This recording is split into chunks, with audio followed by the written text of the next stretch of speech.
बिस्मिल्लाहिर्रहमानिर्रहीम। अस्सलाम वालेकुम नाज़रीन, आप देख रहे हैं आज तक न्यूज़ और मैं हूं समी। इससे पहले आप इस कहानी की 26 किस्तें सुन चुके हैं और अब 27वीं किस्त मुलाहिज़ा फरमाएं। आप लोगों को ये सुनकर हैरत होगी कि हम में से कोई शख्स उस शख्सियत के बारे में कुछ नहीं जानता। हमारे एक ख़ास हमदर्द मुल्क ने उससे बातचीत की है और उसके इमा पर वो शख्सियत इस कॉन्फ्रेंस में हमारी नुमाइंदगी करने के लिए तैयार हुई है। चुनांचे इस माह की 17 तारीख को वो यहाँ से रवाना हो रही है। उसकी पहली मंजिल बिलगराद होगी और फिर वहाँ से वो ओरिएंट एक्सप्रेस के जरिए इतालिया चली जाएगी। 2 माह तक उसका क़याम वेनिस में होगा और कॉन्फ्रेंस के खात्मे के बाद वो वेनिस से हॉलैंड चली जाएगी। चुनांचे ये तय किया गया है कि अलास्का के चंद खास रुकन कॉन्फ्रेंस के इनेकाद के दौरान वेनिस में रहेंगे। 8 अफराद को बुल्गारिया रवाना किया जा चुका है और 2 अफराद को 17 तारीख उस जहाज से सफ़र शुरू करेंगे जिसमें वो शख्सियत सफ़र करेगी। इस इंतहाई अहम मिशन के लिए हमें एक आला ज़हन की ज़रूरत है जो न सिर्फ ज़हीन हो बल्कि अमली सलाहियतें भी रखता हो, और उस काम के लिए हाई कमान ने जिस शख्स का इंतखाब किया है वो है मिस्टर अली। मैं इस इंकिशाफ पर दंग रह गया था। तमाम निगाहें मुझ पर जमी हुई थी। इस सिलसिले में आपको हक है मिस्टर अली कि आप अपनी मंजूरी या नामंजूरी का इजहार करें। किसी भी शक्ल में यह जिम्मेदारी आप पर मुसल्लत नहीं की जाएगी। मैंने बोलने की कोशिश की लेकिन आवाज़ हल्क में फंस गई थी। बमुश्किल मैंने गला साफ करके कहा, अगर मुझे ये एजाज़ बख्शा जा रहा है और हाई कमान ने मेरे हक में फैसला किया है तो मैं इनकार कैसे कर सकता हूँ। मेरी आवाज़ लर्ज रही थी। हाई कमान के खुसूसी इजलास में एक भी वोट आपके खिलाफ नहीं था मिस्टर अली। मैंने निहायत एतमाद से आपके हक में ये फैसला किया है। उसके बावजूद आपको मुकम्मल इख्तियार है कि नहीं, मैं इस एजाज़ को खुशी से कबूल करता हूँ। मैंने जवाब दिया।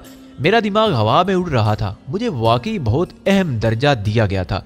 तमाम लोगों ने मुझे मुबारकबाद दी। मेरे कानों में अजीब सी आवाज़ें गूंज रही थी। मेरी ज़िंदगी का सबसे बड़ा मकसद हासिल हो गया था। अपने साथ ले जाने के लिए दूसरे आदमी का इंतखाब मुझे ही करना था। फवाद ने मेरी रिहाइशगाह पर मुझसे मुलाकात की। अगर तुम पसंद करो अली तो मैं तुम्हारे साथ चलने को तैयार हूँ। नहीं फवाद, कोई ख्याल दिल में ना लाना। मैंने उस शख्सियत का इंतखाब कर लिया है। मुझे बताओगे उसके बारे में? लुइस, ओह, क्या तुम उसे बेहतर समझते हो? हाँ फवाद, मैंने बहुत सोच समझ कर फैसला किया है। इस फैसले का कोई खास पहलू? हाँ, वो क्या? हम दोनों दुश्मनों की शुबहात से बालातर होंगे। वो अफ्रीकी ईसाई और मैं पाकिस्तानी। ओह, मैं समझ रहा हूँ, फवाद ने गर्दन हिलाते हुए कहा। क्या तुम्हारे ख्याल में ये ठीक न रहेगा? न सिर्फ ठीक बल्कि बेहद मौजू भी। नाराज तो नहीं हुए मेरी बात पर? मैंने मुस्कुराते हुए पूछा और फवाद हंसने लगा। तुम्हारा खुलूस, तुम्हारी मोहब्बत, इसकी गुंजाइश कहाँ रखता है अली? तुम तो बस प्यार किए जाने के काबिल हो। कौन नाराज हो सकता है तुमसे? बहरहाल 17 तारीख में अभी 5 दिन बाकी हैं। तैयारियों के लिए तुम्हें ज्यादा वक्त तो दरकार नहीं होगा और फिर मेरे ख्याल में कल ही से तरबियत शुरू कर दी जाएगी। तरबियत? मैंने सवालिया अंदाज में पूछा। हाँ, हर मुहिम के बारे में कुछ न कुछ तफसीलात मुहैया की जाती हैं। तुम्हें इतालिया से तो वाकफियत नहीं होगी। दौरान तरबियत तुम्हें वहाँ के बारे में तफसीलात बताई जाएंगी। यूं भी वहाँ तुम्हें 2-3 माह गुजारने होंगे और फिर इन मामलात के बारे में भी मजीद कुछ बताया जाएगा। फवाद ने जवाब दिया। फवाद का कहना दुरुस्त था। दूसरे दिन मुझे फ़ोन पर हेडक्वार्टर में तलब कर लिया गया और इसी दिन से 3 घंटे मेरी तरबियत के लिए मखसूस कर दिए गए। आगाज़ इसी दिन से हो गया था। पहले दिन मुझे बल्गारिया, यूगोस्लाविया और इतालिया की जिग्राफियाई पोजीशन बताई गई। सूफिया से वेनिस तक के सफ़र की तफसीलात मुहैया की गई। फिल्मों के जरिए वेनिस तक के रास्ते दिखाए गए। बिलगराद से डैनूब के रास्ते और ओरिएंट एक्सप्रेस का सफ़र भी दिखाया गया था, क्योंकि मेरे 8 साथी सोफिया ही से वक्त मुकर्रर पर ओरिएंट एक्सप्रेस में सवार होने वाले थे। उन 8 की तफसीलात भी इसी दिन मुहैया कर दी गई थी। वैसे ये सब मेरे लिए अजनबी थे, लेकिन तस्वीर के जरिए मुझे उनसे पूरी तरह रोशनास करा दिया गया था। ये 3 घंटे बेहद मुशक्कत के थे। मुझे ये सारी तफसीलात ज़हन नशीन करना थी, क्योंकि मुझे ये इतला मिली थी कि रवाना होने से कबल मेरा इम्तिहान भी लिया जाएगा। मैंने काफ़ी तवज्जो से सारी मालूमात ज़हन नशीन कर ली। लुइस की नामजदगी भी कबूल कर ली गई। उसके सारे मामलात मुझ पर छोड़ दिए गए थे, क्योंकि वो सिर्फ मेरा मावन था। फुर्सत के औकात में मेरे दोस्त मुझसे मिलते रहते। 3 दिन गुजर गए, लेकिन नाइमा बर्ग से मेरी मुलाकात नहीं हुई थी। तीसरे दिन मैंने उसकी गैर हाजिरी को महसूस करके उसे फ़ोन किया। एक मुलाजमा ने फ़ोन उठाया था। नाइमा कहाँ है? डॉक्टर के पास गई है जनाब, अभी उनकी तबीयत ठीक नहीं है। खैरियत? क्या हो गया उन्हें? सख्त बुखार में मुब्तला हैं 3 दिन से। इससे कबल डॉक्टर यहाँ आता रहा है, लेकिन आज वो खुद चली गई हैं। मुलाजमा ने जवाब दिया। कमाल है, मुझे इतला ही नहीं थी। मैं पहुंच रहा हूँ, मैंने कहा और फ़ोन रख दिया। उस मुजाहिदा से मुझे बहुत उनसियत हो गई थी और अक्सर मैं उसके बारे में सोचता रहता था। बहरहाल जब मैं उसके फ्लैट पर पहुंचा तो वो वापस आ चुकी थी। उसका चेहरा उतरा हुआ था। मुझे देखकर उसके लबों पर फीकी सी मुस्कुराहट फैल गई। ये तगाफुल ताज्जुब खेज है मेरे लिए। तुम बीमार थी और मुझे इतला तक न हुई, मैंने शिकायती अंदाज में कहा। मामूली सा बुखार था, कोई खास बात नहीं थी, नाइमा ने कहा। और इस मामूली बुखार ने तुम्हारा चेहरा ही बिगाड़ के रख दिया है। यकीन करो मुझे बहुत अफसोस हुआ और ज्यादा बुरी लगने लगी हूँ, उसने अजीब से लहजे में कहा और मैं झुककर उसे देखने लगा। और ज्यादा से क्या मुराद है? मैंने चुभते हुए लहजे में पूछा। न जाने क्यों ये मेरी बदबख्ती है कि मैं किसी को मुतासर नहीं कर पाती। नाइमा तुम्हारी बातें मेरी समझ में नहीं आ रही, मैंने कहा और वो अजीब से अंदाज में हंस पड़ी। बता ही रही हूँ कि बुखार ने मेरा दिमाग उलट दिया है। ऐसा ही होता है, बुखार मुझसे बर्दाश्त नहीं होता और ऐसी बहकी बहकी बातें करने लगती हूँ। वो दोबारा हंस पड़ी। मैं गहरी निगाहों से उसे देख रहा था। कोई बात जरूर है नाइमा, मुझे बताओगी नहीं? नाराज हो मुझसे? यकीन करो मुझे इल्म नहीं हो सका, ताहम मैं माफी चाहता हूँ। अली प्लीज शर्मिंदा ना करें, न जाने क्या बकवास हो गई। क्या पियेंगे आप? उसके साथ ही उसने मुलाजमा को पुकारा। तुम मुझे लाख बहलाने की कोशिश करो नाइमा, लेकिन तुम्हारे ज़हन में कोई बात जरूर है, मैंने गहरी सांस लेकर कहा। हम हकते पोशीदा ही रहें तो बेहतर है अली, इस मौजू को खत्म कर दो। तुम मेरी इयादत को आए, मैं शुक्रगुजार हूँ। अगर बीमार ना होती तो तुम्हें तुम्हारी कामयाबियों पर मुबारकबाद देने जरूर आती। इतने मुख्तसर वक्त में बहुत कम लोग ये हैसियत हासिल कर पाते हैं। यकीन करो अली, ये महसूस ही नहीं होता कि तुम हमारे दरमियान नए हो। मैं उन हमाकतों के बारे में जानना चाहता हूँ जिनका पोशीदा रहना बेहतर होता है, मैंने जिद करने वाले अंदाज में कहा। अली खुदा के लिए, नाइमा ने इल्तिजा की। ठीक है नाइमा, मैं तुम्हें किसी बात के लिए मजबूर करने का हक नहीं रखता, ताहम ये कसर मेरे ज़हन में हमेशा रहेगी। मेरे लिए ये नेक फाल होगी। इस तरह मैं तुम्हें कभी कभी याद तो आती रहूंगी। वैसे लोग तुम्हारी एक और जुर्रत पर तबसरा कर रहे हैं, नाइमा ने मुस्कुराते हुए कहा और मैं सवालिया अंदाज में उसे देखता रहा। तुमने अपने नायब के लिए किसी तजर्बेकार शख्स की बजाय लुइस का इंतखाब किया है, जो इन मामलात में कोई तजर्बा नहीं रखता, बल्कि एक सादा सा इंसान है। किसी को उस पर एतराज तो नहीं? नहीं, एतराज किसी को नहीं। उसके फैसले के बारे में लोगों के ख्यालात मुतदाद हैं। कुछ लोग उसे हद से बड़ी हुई खुद इतमादी करार दे रहे हैं और कुछ न तजर्बाकारी। हद से बड़ी हुई खुद इतमादी इसलिए कहा जा रहा है कि अमूमन ऐसे मौके पर तजर्बाकार अफराद मुंतखब किए जाते हैं ताकि बायमी मशवरे से किसी खतरे का एहतमाल खत्म हो जाए। लेकिन तुम अपने काम से बेहद मुतमईन हो और तनहा सब कुछ कर लेने की कुव्वत रखते हो। हालांकि ऐसी बात नहीं नाइमा, लुइस का इंतखाब मैंने सिर्फ चंद वजूह की बिना पर किया है, जिनके बारे में फवाद को बता चुका हूँ। मुझे यकीन है कि तुमने गलत ना सोचा होगा। वैसे सच बता दूं, थोड़ी सी बददिल मैं भी हूँ। क्यों? मैंने ताज्जुब से पूछा। मैं खुद भी तुम्हारे साथ इस मुहिम में जाने वाले उम्मीदवारों में से थी, नाइमा ने कहा। ओह ताज्जुब है नाइमा, वैसे यकीन करो मैं किसी कीमत पर यह ना करता। मैं जिंदगी और मौत को यकसां समझता हूँ। किसी मुहिम की अंजाम दही के वक्त मैं वो सारे काम करने के लिए भी तैयार रहता हूँ जिनमें मौत 99% और जिंदगी सिर्फ 1% हो। लेकिन अगर मेरे ज़हन पर किसी दूसरे की जिंदगी बचाने का ख्याल मुसल्लत हो तो फिर मैं नाकारा हो जाऊंगा। मैं तरबियत याफ्ता हूँ अली, सनद मिली है मुझे। यकीनन इन अल्फाज से तुम्हारी या किसी और की तौहीन मकसूद नहीं, बस अपने दिल की बात कर रहा हूँ। 17 तारीख को रवाना हो रहे हो? नाइमा ने फौरन बात बदल दी। हाँ, अब दोबारा मुलाकात मुश्किल है। मेरी सारी दुआएं तुम्हारे साथ हैं, नाइमा ने कहा। इजाजत नाइमा, अब बशर्ते जिंदगी वापसी पर मुलाकात होगी, मैंने कहा और नाइमा ने गर्दन हिला दी। फिर मैं वहां से चला आया, लेकिन तबीयत कुछ बुझ सी गई थी। इतना अहम मैं भी नहीं था कि नाइमा की बातों का मफहूम न समझ पाता। नाइमा किसी हमाकत का शिकार होने जा रही थी। इस जिंदगी में इन हमाकतों की कोई गुंजाइश कहाँ थी? आग और खून के खेल में इश्क हुस्न के लम्हात का तस्वर भी अजीब था। कम अज कम मुझ जैसा इंसान ये दो रुखी नहीं चल सकता था। मैं अपने मिशन से मुखलिस था और बस इसी में मगन रहना चाहता था। किसी दूसरे खेल की कतई गुंजाइश नहीं थी। घर वापस आया तो एक और ड्रामा तैयार था। हादी गतमी और डैनी मार्श स्मिथ मेरा इंतजार कर रहे थे। प्रोफेसर हादी गतमी को सलाम करके मैं डैनी की खैरियत मालूम करने लगा। डैनी की आंखें मतूरम थी, यूं लगता था जैसे वो रोती रही है। खैरियत डैनी? मैंने पूछा। हाँ ठीक हूँ, आज रात 4:30 बजे की फ्लाइट से जा रही हूँ। ओह वेरी गुड, सारे इंतजामात मुकम्मल हो गए? हाँ, कोई रुकावट नहीं रही, डैनी की बजाय प्रोफेसर ने बताया और डैनी सिसकियां लेने लगी। नई जिंदगी का आगाज कर रही हूँ डैनी, इसमें रोने वाली क्या बात है? वो मुजरिम थे, तुम जानती हो, उनके हाथों में तुम्हारी जिंदगी महफूज नहीं थी। हैंड्रिक इंसान नमा दरिंदा था, किसी मामूली गलती पर जान ले लेना उसके लिए कोई अहमियत नहीं रखता था।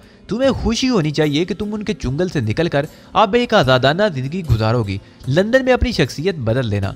शुक्रिया अली, कभी लंदन आओ तो मुझे जरूर तलाश करना, डैनी ने कहा। थोड़ी देर बैठकर वो भी आधी गतमी के साथ चली गई और मैं गहरी सांस लेकर मुस्कुराने लगा। लुइस किसी काम से मेरे कमरे में आया था। लुइस यहाँ आओ, मैंने कहा और वो मेरे नजदीक आ गया।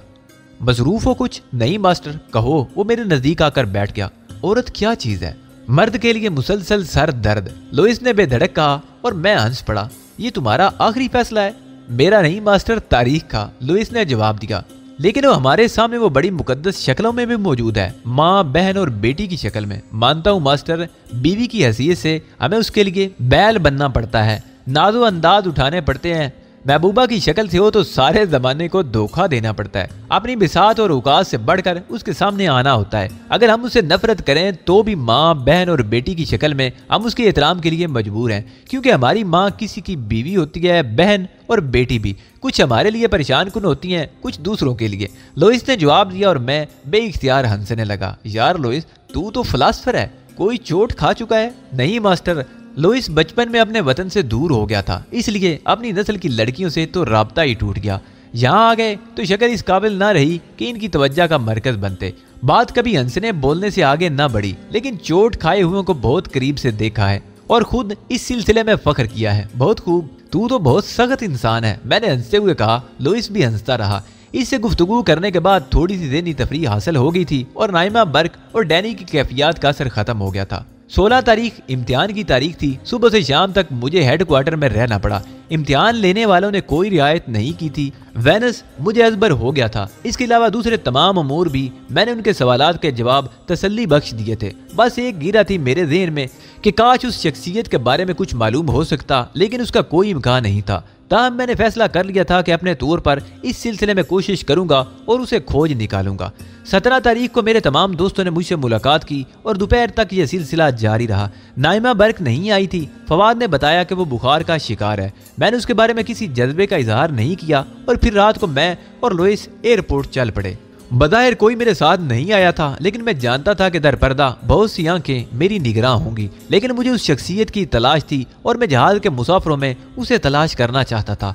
आखिर लम्हात में हम त्यारे में दाखिल हो गए। एयर होस्टेस ने हमें हमारी सीट बता दी थी। तमाम जरूरी अमूर के बाद त्यारे के इंजन स्टार्ट हो गए और फिर वो रनवे पर दौड़ने लगा। सफर का आगाज हो गया था। त्यारा फिजा में पुरसुकून परवाज कर रहा था। इब्तदाई मराहल तय हो गए थे और मुसाफिर अपनी सीटों पर आराम से बैठे हुए थे। पायलट कैबिन से मौसम का हाल नशर होने लगा। स्पीकर से पायलट की आवाज़ सुनाई दे रही थी। होस्टेस मुसाफिरों से उनकी ज़रूरियात पूछती फिर रही थी। मेरी बेचैन निगाहें मुसाफिरों का जायजा ले रही थी। मैं दरमियानी सीट पर था और ज्यादा फासले तक नहीं देख सकता था।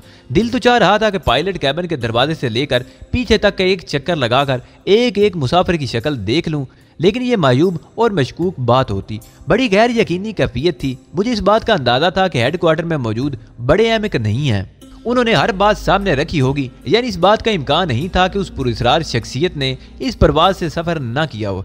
यकीनन इन्हीं लोगों में वो अहम शख्सियत मौजूद होगी। अगर वो शख्सियत किसी वजह से सफर ना कर पाती तो मुझे रवाना ना किया जाता। लेकिन वो इन मुसाफिरों में से कौन है?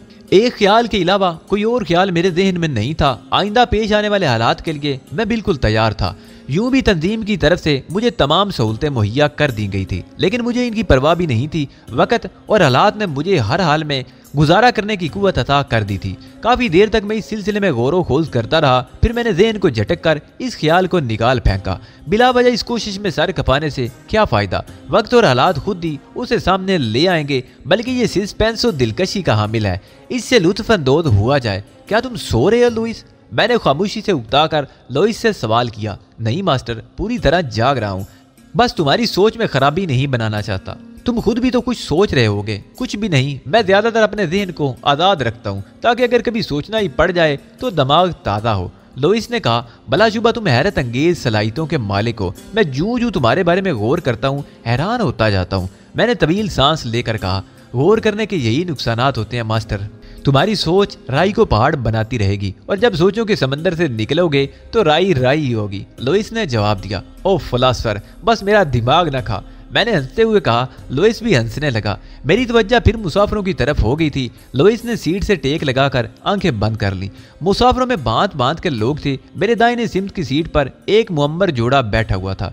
यूरोपियन थे। मोहतरमा तकरीबन 300 पाउंड वजन की मालिका थी और मोहतरम 140 से ज्यादा नहीं होंगे, लेकिन दोनों में जबरदस्त मुफाहमत नजर आती थी। इसका अंदाजा इस बात से होता था कि मोहतरमा की बारीक और सुरीली आवाज मुसलसल सुनाई दे रही थी और पास बैठे हुए हजरत बड़े सब्र सुकून से एक लफ्ज बोले बगैर उसकी बकवास को सुन रहे थे, जो न जाने किस मौजू पर थी। उम्र दोनों की 60 और 65 से कुछ ऊपर ही होगी, लेकिन चेहरे हशाश बशाश थे। मोटी खातून के सुनहरे बाल मसनूई तौर पर घुंघरियाले बनाए गए थे। उन्होंने मेकअप भी इंतहाई नफीस किया हुआ था। बार बार कहका लगाकर हंसती थी और उनका साथी मुस्कुरा देता था। उनसे आगे वाली सीट पर एक मैक्सिकन टाइप का शख्स बैठा हुआ था, जिसकी लंबी लंबी मूछें ठोड़ी तक लटकी हुई थी। चौड़ा जवान चेहरा था। बराबर में बैठे हुए शख्स की शक्ल यहाँ से नजर नहीं आती थी। तीसरी सीट पर यानी उस पर जो बूढ़े जोड़े के पीछे थी, दो अफराद बैठे थे, एक मर्द और एक नौजवान लड़की। मर्द उम्र की दरमियानी मंजिल से गुजरकर बुढ़ापे की तरफ जा रहा था। उसका चेहरा पुरवकार था और आंखें गहरी जहानत का पता देती थी। नाक भारी, लंबी और मजबूत थी, जिससे उस शख्स की नफीस और पुरस्राज शख्सियत का इजहार होता था।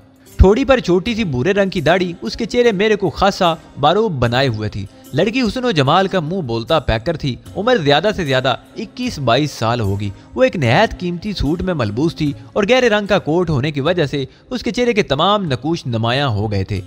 एक नजर देखने ही से वो खासी जाज़िब निगाह महसूस होती थी। मजीद मुसाफिरों का जायजा लेने की ख्वाहिश बेइख्तियार मेरे दिल में उभरी और मैं इस ख्वाहिश को दबा ना सका।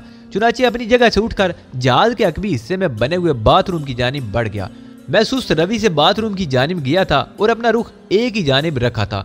मेरी बाईं तरफ जितने भी मुसाफिर बैठे हुए थे, उन्हें देखता हुआ मैं बाथरूम में घुस गया। चंद लम्हात बाथरूम में गुजारने के बाद जब मैं वहां से वापस आया तो मैंने अपना चेहरा बाईं तरफ घुमा रखा था। इस तरह जहां मेरी सीट थी वहां तक बैठे हुए तमाम मुसाफिर मेरी निगाह में आ गए। इससे आगे के लोगों को देखना किसी तौर मुमकिन नहीं था। चुनाचे मैं अपनी सीट पर आ बैठा। लोइस अब भी सीट की पुश से सारी टिकाए इत्मीनान से बैठा हुआ था। मैंने सोचा कि अब मजीद ज़हन को परेशान करने से कोई फायदा नहीं, चुनाचे मैं भी आराम करूं। इस ख्याल से मैंने अपनी सीट खोली और इत्मीनान से नीम दराज हो गया। बहुत से मुसाफिर मुझसे पहले अपनी अपनी सीटें खोलकर आराम कर रहे थे। यूं भी रात गहरी होती जा रही थी और अब सोने के अलावा और कोई काम नहीं रह गया था। थोड़ी देर तक तो ज़हन बेदार रहा, फिर आहिस्ता आहिस्ता इस पर सन्नाटे मुसल्लत होने लगे। मैं गहरी नींद सो गया था। न जाने वो रात का कौन सा पैर था कि दफअतन लोइस ने मुझे झंझोड़ कर जगाया। वो जोर जोर से मेरा शाना हिला रहा था। मेरी आंख खुल गई। एक लम्हे के लिए तो माहौल का तयन करने में कुछ दिक्कत पेश आई, लेकिन दूसरे लम्हे मुझे याद आ गया कि मैं अपनी आरामगाह के बेडरूम में नहीं हूँ, जहाज में सफर कर रहा हूँ। और फिर लोइस के झंझोड़ने का ख्याल आया और उसकी आवाज कानों में उभरी, मास्टर होशियार, प्लीज होशियार हो जाइए। क्या बात है लोइस? मैंने संभल कर बैठते हुए कहा। 2-3 बार आंखें खोलने और बंद करने से ज़हन अलर्ट हो गया था। पायलट कैबिन में कुछ गड़बड़ है मास्टर, लोइस ने सरगोशी के अंदाज में कहा। क्या मतलब? मैं चौकन्ना हो गया। वो देखिए, तीनों एयर होस्टेस पायलट कैबिन के पास खड़ी हुई हैं और ये शख्स कैबिन से बाहर आया है। चारों काफी परेशान मालूम होते हैं। उसने सामने इशारा किया। फासला काफी था, इसलिए उन लोगों की आवाजें तो सुनाई नहीं दे रही थी, लेकिन इस बात का अंदाजा बखूबी हो रहा था कि वो चारों परेशान है। हुआ क्या? मैंने उलझे हुए अंदाज में कहा। मालूम नहीं चीफ। क्या मैं मालूम करूं? नहीं, रुक जाओ, मैंने जवाब दिया और खुद अपनी सीट से उठ गया। हम दोनों के अलावा तकरीबन तमाम मुसाफिर सोए हुए थे, या अगर उनमें से कोई जाग भी रहे थे तो माहौल से बेगाना थे। बाहर ने एक होस्टेस तेज रफ्तारी से स्टीवर्ड कैबिन की जानिब बढ़ी। उसे मेरे नजदीक से गुजरना था। क्या बात है मिस, कोई खास मामला है? मैंने सवाल किया और वो जबरदस्ती मुस्कुरा दी। नहीं जनाब, बराए करम आप आराम से तशरीफ रखिए। उसने आगे बढ़ने की कोशिश की, लेकिन मैंने हाथ फैला दिया। होस्टेस, अगर कोई खतरनाक बात है तो तुम्हें इससे मुसाफिरों को आगाह करना चाहिए, ताकि सब अपने तौर पर होशियार हो जाएं। अभी कोई फैसला नहीं किया जा सका जनाब, आप मुतमईन रहें। अगर कोई बात हुई तो हम आपको इससे लाइलम नहीं रखेंगे, होस्टेस ने कहा और आगे बढ़ गई। उसके चेहरे की परेशानी बताती थी कि जरूर कोई खास मामला है। मैं खुद को बाज ना रख सका और बरक रफ्तारी से आगे बढ़ता हुआ पायलट कैबिन के पास पहुंच गया। वो लोग चौंक कर मुझे देखने लगे थे। मैंने होस्टेस की बजाय उस शख्स को मुखातिब किया जो वहां खड़ा हुआ था। मावन पायलट के लिबास में मलबूस उस शख्स का चेहरा उतरा हुआ था। मिस्टर, यूं महसूस होता है जैसे आप लोग किसी परेशानी का शिकार हैं। मेरे ये कहने से उस शख्स ने सरासीमा निगाहों से दोनों होस्टेसों की तरफ देखा। जनाबे अली, आप इत्मीनान से तशरीफ रखिए, हम अभी सूरत हाल का तजज़िया करके आपको बता देंगे। उसने कदरे उलझे हुए अंदाज में कहा, मुमकिन है मैं तुम्हारी कुछ मदद कर सकूं, बराए करम मुझे सूरत हाल बताओ। मैंने लहजा सख्त करके कहा और वो मुसाफिरों पर निगाह दौड़ाने लगा।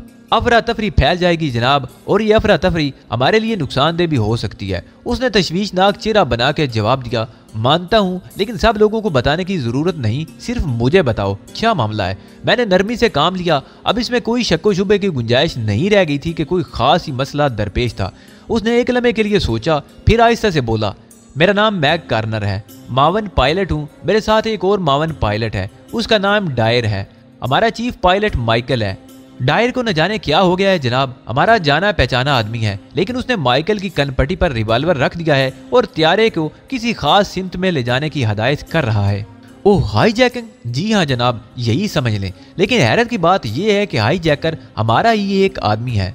मुमकिन है वो मेकअप में हो, मैंने सवालिया अंदाज में कहा। मुश्किल है जनाब, हम लोग पुराने साथी हैं, लेकिन अगर आपका कहा दुरुस्त है तो फिर कोई लंबी साजिश मालूम होती है। मिस्टर माइकल क्या कर रहे हैं? वो अभी उससे बातें कर रहे हैं, मैग ने जवाब दिया। तुम बाहर कैसे आ गए? मैंने पूछा। डायर ने पिस्तौल के जरिए मुझे बाहर निकालकर पायलट कैबिन का दरवाजा अंदर से बंद कर लिया है। ये दरवाजा अब बाहर से नहीं खुल सकता जनाब, सिवाय इसके कि हम इसे तोड़ने की कोशिश करें, और ये कोशिश नुकसानदेह भी हो सकती है। जी हाँ, इसलिए हम परेशान हैं, मैग ने जवाब दिया। मैं थोड़ी खुजाने लगा। बात बेहद तशवीशनाक थी। त्यारा हाई जैक करके कहाँ ले जाया जा रहा है? हाई जैकिंग की ये नोयत मुख्तलिफ थी कि मुसाफिरों में से किसी की बजाय एक मावन पायलट ने त्यारा अगवा करने की कोशिश कर डाली थी। दर हकीकत त्यारे के मुसाफिर सुकून की नींद सो रहे थे। अगर उन्हें किसी खतरनाक सूरत हाल की बनक भी पड़ जाती तो खासी अफरा तफरी फैल सकती थी, लेकिन इसके बावजूद उन्हें होशियार करना भी जरूरी था। इस सिलसिले में क्या करना चाहिए, मैं अपने तौर पर सोचने लगा। उसी वक्त मैग ने कहा, जनाबे अली, हमें इस जहमत और परेशानी का एहसास है जो आपको हो रही होगी, लेकिन पोजीशन हमारे लिए भी बड़ी परेशान कुन है। अगर आप कोई बेहतर मशवरा दे सकते हैं तो जरूर दें, हम इस पर अमल करेंगे, लेकिन मेरी राय है कि अभी दूसरे लोगों को इस सिलसिले में आगाह ना किया जाए। मैं किसी हद तक उसकी बात से मुत्तफिक हो गया। ताहम मुझे कुरीद लगी थी कि पायलट कैबिन में क्या हो रहा है, कम अज कम पता तो चलता। मैंने खुद भी दरवाजा खोलने की कोशिश की, लेकिन इसमें नाकाम रहा। जाहिर है ये हमाकत ही थी। त्यारा अगवा करने वाले ने निहायत कामयाब कदम उठाया था। मन ख्याल आया कि इस त्यारे को अगवा करने में कहीं इन्हीं लोगों का हाथ तो नहीं जो इस मिशन को नाकाम बनाना चाहते हैं। अगर ऐसी बात हुई तो बिल्कुल इत्तिफाकिया तौर पर ही ये मेरा केस बन जाता था। मुझे इस सिलसिले में काम करने के लिए इस सफर पर रवाना किया गया था। ये बात मैं किसी को नहीं बता सकता था, इस मावन पायलट को भी नहीं। त्यारा अगवा करने की दूसरी कोई वजह मेरे जहन में नहीं थी। बहर सूरत मैंने यूं ही सवाल किया, त्यारा कितनी बुलंदी पर परवाज कर रहा है? तकरीबन 18,000 फीट की बुलंदी पर। कौन सा इलाका है? थोड़ी देर कबल हम मेंटिस के बर्फानी इलाके से गुजर रहे थे। नीचे तहद्दे निगाह बर्फ पोश चोटियां फैली हुई थी और बाज़ जगहों पर खतरनाक बुलंदो बाला पहाड़ हैं जो बर्फ की कहर में ढके हुए हैं। ये बड़ी खतरनाक बात है जनाब। पायलट को पूरी हाजिर दिमागी से त्यारे को इन पहाड़ों के दरमियान से निकाल कर ले जाना है, क्योंकि हम ज्यादा से ज्यादा 32,000 फुट की बुलंदी तक का सफर कर सकते हैं, जबकि एंटस की चोटियां इससे कहीं ज्यादा बुलंद हैं। हमें उनके दरमियान से गुजरना होगा, मैग ने बताया, और मैं ये सुनकर हैरान रह गया। हालात ने एकदम ही पलटा खाया था। अगर त्यारा तबाह हो जाता तो तमाम मुसाफिरों की मौत यकीनी थी, लेकिन ये पता नहीं चल सका था अभी तक कि वो शख्स जिसने त्यारे को हाईजैक किया है क्या चाहता है। उसने पायलट को अपना मानी और ज़मीर भी बताया है या नहीं, बड़ा नाजुक मसला था। कुछ और मुसाफिर भी जाग गए, लेकिन वो हालात से लाइलम थे। मैंने मैग से कहा, मिस्टर मैग, बेहतर यह है कि तुम लोग परेशानी का इजहार ना करो और अपना काम मामूल के मुताबिक जारी रखो। सूरत हाल अब हमारे काबू में नहीं। मेरी तो राय है कि पायलट को भी इस शख्स की बात मान लेनी चाहिए और कोई जिद्दोजहद नहीं करनी चाहिए, ताकि त्यारा किसी हादसे का शिकार ना हो। मैग परेशानी से गर्दन हिलाने लगा। वो बार बार पायलट कैबिन के दरवाजे से कान लगा देता था। फिर उसने एयर होस्टेसों से कहा, ठीक है, तुम लोग अपना काम जारी रखो, ये दुरुस्त ही कहते हैं। मैं आपको किस नाम से मुखातिब करूं जनाब? उसने मुझसे मुखातिब होकर कहा, अली। मैंने जवाब दिया, कोई ऐसा जरिया नहीं मिस्टर मैग कि तुम पायलट कैबिन से राब्ता कायम कर सको? मैंने पूछा। नहीं जनाब, बाहर से ये मुमकिन नहीं। अलबत्ता अगर माइकल होशियारी से काम लेकर ये स्पीकर खोल दें तो हमें उनकी आवाज़ें यहाँ साफ सुनाई दे सकती हैं। हाँ, बात तो दुरुस्त है, काश उसे यही होश आ जाए। लेकिन बात वही हो जाएगी जनाब, अंदर की आवाजें यहाँ बाहर स्पीकरों पर सुनाई देने लगेंगी तो तमाम मुसाफिर सूरत हाल से आगाह हो जाएंगे। बेहतर ये है कि हमें खामोशी इख्तियार करनी चाहिए, तकदीर जो भी फैसला करे।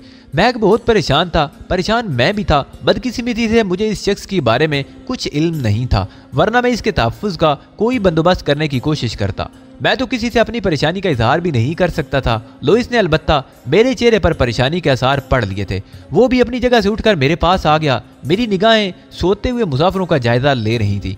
वो इनमें से कौन हो सकता है जिसका मैं मुहाफिज हूँ? कुछ परेशान हो मास्टर? लोइस ने आहिस्ता से कहा। तुम अपनी जगह बैठो लोइस, जाओ प्लीज, मैंने कहा, और लोइस बेदिली से वापस पलट गया। वो हालात जानने के लिए बेचैन था, लेकिन मेरा एहतराम माने था, इसलिए उसने जिद नहीं की और वापस अपनी जगह पर चला गया। मैं अब भी मावन पायलट के पास खड़ा हुआ था। कोई तरकीब समझ में नहीं आती जनाब, मेरी ही परेशानी बढ़ती जा रही है। मैग ने कहा। मुखातिब मैं था, लेकिन वो इतनी आहिस्तगी से बोल रहा था जैसे खुद से मुखातिब हो। काफी देर गुजर गई। खिड़कियों की दूसरी तरफ तारीकी में रोशनी के शिगाफ नमूदार होते जा रहे थे। दफादन मेरी निगाह शीशे से बाहर की तरफ उठ गई। फलक बूज परवानी चोटियां बारिक रफ्तारी से गुजर रही थी। एक लामतनाई सिलसिला को इतना करीब था कि रोंगटे खड़े होने लगे थे। त्यारा नहायत तंग और खतरनाक दरों से गुजर रहा था। अगर ज़हनी परेशानी के आलम में पायलट का हाथ जरा भी स्टीयरिंग व्हील पर बैठ जाता तो त्यारे के पर किसी भी चट्टान से टकरा सकते थे और उसके बाद की तबाही नाकाबिले तसव्वुर होती।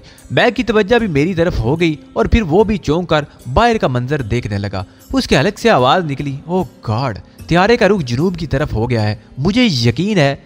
जुनूब की तरफ क्या है? मैंने सवाल किया। कुछ नहीं कहा जा सकता जनाब, हालांकि मैं बारहा इन इलाकों से गुजरा हूँ, लेकिन ये सिमत मेरे लिए अजनबी है। ओह, शायद बाहर रोशनी फैल रही है। आप ये मंजर देख रहे हैं? घड़ी देखो मैग, सुबह हो रही है। मैंने जवाब में कहा, बल्कि हो चुकी है, मैग ने कहा और किसी कदर बेतकल्फी से मेरा शाना दबाया। इस मुख्तसर से वक्त ही में वो मेरा दोस्त बन गया था। मैंने मैग के इशारे की तरफ देखा। बर्फ की चट्टानों के अंदर एक पतली सी लकीर उभर रही थी। उस पट्टी के साथ लकड़ी के कैबिन भी नजर आ रहे थे। इन कैबिनों से भी कोई अंदाजा नहीं हो सका। मैंने सवाल किया, कतई नहीं। न जाने पायलट कैबिन में वो दीवाना मिस्टर माइकल के साथ क्या सलूक कर रहा होगा।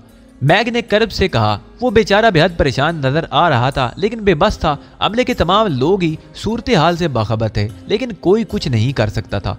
त्यारा इस पतले से रास्ते से निकल गया था। अब पट्टी नजर नहीं आ रही थी, लेकिन चंद ही लम्हात के बाद मैंने महसूस किया कि त्यारे का रुख दोबारा बदला है। इस बार शायद उसकी बुलंदी भी कम हो गई थी। यकलख्त मैग का सारा खून सिमट कर उसके चेहरे पर आ गया। ओ मेरे खुदा, ये क्या? क्या डायर के साथ माइकल का दिमाग भी चल गया है? उसने तशवीश से कहा। क्यों? मैंने सरगोशियाना अंदाज में पूछा। यूं लगता है कि वो तैयारे को इस पट्टी पर उतारना चाहता है। इस वीराने में ऐसा ही लगता है, लेकिन इस पतली पट्टी पर त्यारा उतारना नामुमकिन है। हर चंद के माइकल एक उम्दा और तजुर्बेकार पायलट है, लेकिन यहाँ इस पट्टी पर तुम भूल रहे हो मैग, वो खुद त्यारा नहीं उतार रहा है, बल्कि उसे मजबूर किया जा रहा है। उफ, ये जलील डायर ये क्या चाहता है? मेरी निगाह धोखा नहीं खा रही मिस्टर अली। ये पट्टी जमीन से हजारों फुट बुलंदी पर है।